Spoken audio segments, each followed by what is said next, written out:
Dillon Gabriel is criticized for something unrelated to his game and takes a drastic measure that may please Shedeur Sanders.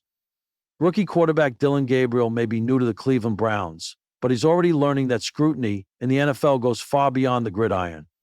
While preparing for one of the league's most competitive quarterback battles, Gabriel unexpectedly became the subject of public ridicule, not for his throws or reads, but for his haircut. Thank you for watching. As the noise around his hairstyle grew louder on social media, Gabriel responded in a way that silenced critics and may have even earned points with fellow Browns rookie Shedeur Sanders. He made a change. The spotlight on Gabriel's appearance intensified when fans began trolling his look online, turning what was meant to be a harmless summer style into a trending topic. From memes to direct comparisons with his quarterback competitors, the jokes piled up quickly, and so did the pressure to respond. Gabriel didn't waste time. In an Instagram story, the former Oklahoma and UCF quarterback revealed a fresh, much cleaner look, a sharp departure from his earlier hairstyle. Along with the photo, he wrote, "For those saying I needed a haircut, it was already in the plans. Thank you, though." The subtle clapback showed both maturity and self-awareness. Rather than lashing out, Gabriel acknowledged the criticism and pivoted gracefully, shifting the conversation back to his readiness and professionalism, earning respect and maybe a teammate's approval. Though it may seem like a minor detail, personal presentation carries weight in high-profile NFL environments.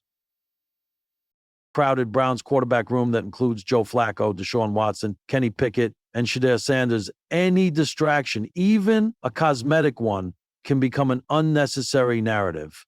Interestingly, Gabriel's response appears to align with what Shedeur Sanders values in a teammate. Speaking previously about Gabriel, Sanders said, "He's a cool person.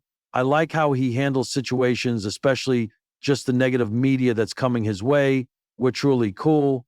Gabriel's poise in dealing with public criticism may only reinforce that budding camaraderie between the two rookies. His proactive attitude echoes Sanders' comments and offers reassurance to coaches and fans alike that he's focused on the bigger picture, from barbershop to locker room. Controlling the narrative, Gabriel's haircut is symbolic of a larger theme. Perception matters. In today's social media-driven world, athletes don't just need to perform, they must manage their image.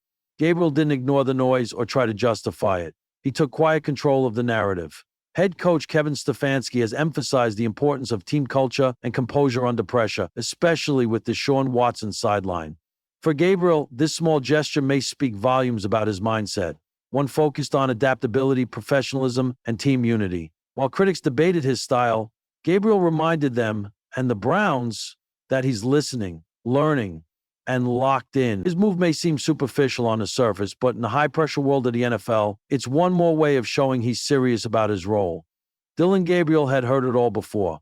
The roaring cheers when he threw a perfect spiral, the critics who questioned his height, and the scouts who doubted his ceiling. But none of that ever bothered him. What did, however, was when the noise spilled past the sidelines, past football, past performance, and straight into something much more personal. It started with a tweet. Of course it did. A well-known sports analyst, half celebrity, half provocateur, posted a clip of Gabriel walking into a press conference wearing a pair of vintage cowboy boots and a bolo tie, a nod to his Hawaiian roots infused with a flair of Southern swag he'd picked up during his time at Oklahoma. The caption read, "Trying too hard to be something he's not. Dillon Gabriel, QB or cosplay cowboy." That was all it took. Soon, the comments swarmed. TikTok parodies, mocking reaction videos, even other players anonymously weighed in through podcasts. They said he didn't fit the mold, that he was manufactured, that maybe, just maybe, he cared more about being seen than being great. What bothered Dillon wasn't the insult, it was the subtext, the idea that a quarterback, a leader, had to look, act, or present himself a certain way to be respected. That if he strayed from the unspoken dress code of cool, the gold chains, Jordan 1S, black shades, he was somehow trying too hard. It was subtle, but he felt it. So did Shedeur Sanders. Shedeur was no stranger to scrutiny himself. From the moment he transferred to Colorado and brought the flair of primetime with him, the watches, the Lamborghinis, the unbothered swag, he'd been called everything from a diva to cocky. But unlike Dillon, Shedeur never flinched from it. He leaned into the chaos, sometimes stoking it with a subtle smirk or a well-placed wrist flex mid-drive. The media loved it, or hated it. Either way, they paid attention, and Dillon paid attention too. Not because he wanted the same kind of spotlight, but because, for once, he saw someone doing it his own way and not flinching. Shedeur had turned scrutiny into swagger and style into statement. And while Dillon's boots and bolo might not scream bling, they spoke just as loudly. If people would only listen,